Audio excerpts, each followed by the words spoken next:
Od ove sezone svaki srpskoligaš je u obavezi da startuje sa 3 bonus igrača u startnoj postavi, a pored njih trojice na klupi treba da sede bar još dvojica 19-godišnjaka. Nova su pravila Fudbalskog saveza Srbije. Nakon utakmice Jedinstvo Đerdap, koja je na gradskom stadionu u Paraćinu završena bez golova, pitali smo trenera domaćina Bojana Pećaranina da nam prokomentariše ovo novo pravilo.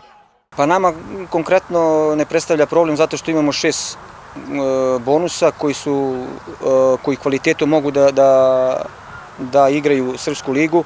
Međutim, ovako kad se pogleda šira slika, mislim da to mnogim ekipama može da predstavlja problem, jer sad je izuzetno teško naći da kažemo neki određeni kvalitet. To su momci koji imaju 17-18 godina i da odmah uđu u srpsku ligašku konkurenciju i da donesu neku prevagu. Tako da mislim da je ekipa koja ima kvalitetne ta tri bonusa koje počinju utakmicu može da ima prednost u odnosu na neke ekipe koje nemaju.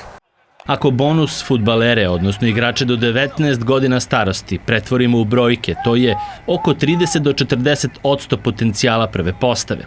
Svi se slažu da mladima treba dati šansu, ali ne po svaku cenu. Bar ovako razmišlja i trener Đerdapa, Predrag Živković. Pazite, ja zastupam, znači da treba forsirati mladi igrače, ali ne na ovaj način. Znači svaki mladi igrač, znači koji je dobar, on će da igra, bez obzira da li imao 18, 19 ili 21 godinu.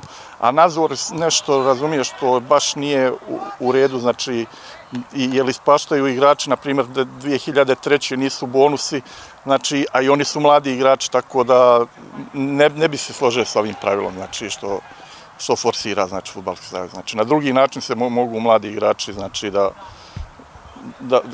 iz prelaska u omladinski fudbal, u seniorski, znači, na drugi način se to može uraditi. Ovako mislim da nema smisla. Ovo pravilo inače ne važi u potpunosti u prvoj i Superligi Srbije. U Srpskoj ligi bonus igrači su oni do 19 godina starosti, a u navedene 2 lige iznad su fudbaleri stariji 2 godine, odnosno do 21.